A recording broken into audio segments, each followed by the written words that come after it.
Vitajte pri pravidelnom prehľade najnovších udalostí z oblasti daní, účtovníctva a legislatívy. Prajeme príjemné počúvanie. V zbierke zákonov vyšla novela zákona o dani z finančných transakcií. Dochádza k viacerým úpravám.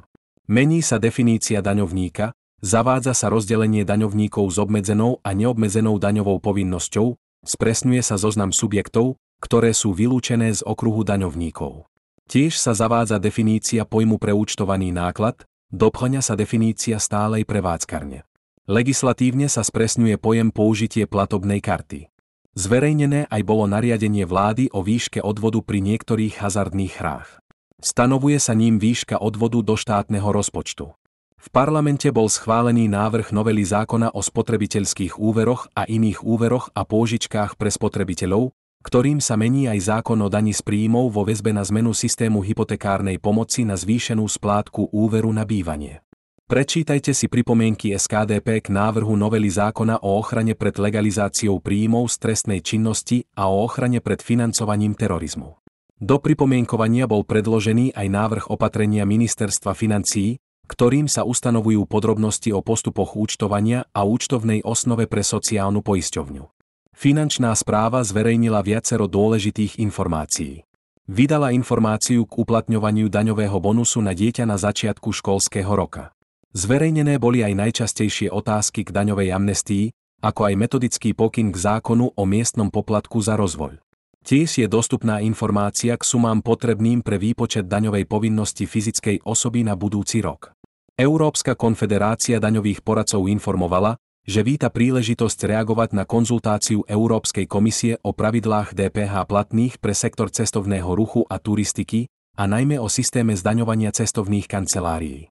Konfederácia zastáva názor, že pravidlá už vo svojej súčasnej podobe nespĺňajú svoje pôvodné ciele zjednodušenia a spravodlivého zdaňovania. Systém spôsobuje značnú právnu neistotu, podkopáva zásadu neutrality DPH a vytvára vážne problémy pri jeho uplatňovaní, najmä v súvislosti s transakciami medzi podnikmi. Európska komisia oznámila podpísanie 4 pozmeňujúcich protokolov k existujúcim dohodám Európskej únie o automatickej výmene informácií o finančných účtoch s Andorou, Lichtenštajnskom, Monakom a San Marínom. Cieľom je zosúladiť rámce daňovej spolupráce s vyvíjajúcimi sa normami Európskej únie a Organizácie pre hospodársku spoluprácu a rozvoj v oblasti finančnej transparentnosti. V oblasti vzdelávania sme pre vás pripravili ďalšie nové školenia. Ešte stále máte čas prihlásiť sa na školenie o spotrebných daniach z energetických výrobkov. Lektor Branislav Hamar z Ministerstva financií vás prevedie problematikou spotrebnej dane z minerálneho oleja, elektriny, uhlia a zemného plynu. Pozývame vás aj na nové školenie na tému kryptomeny ako nástroj výmeny v obchodných vzťahoch.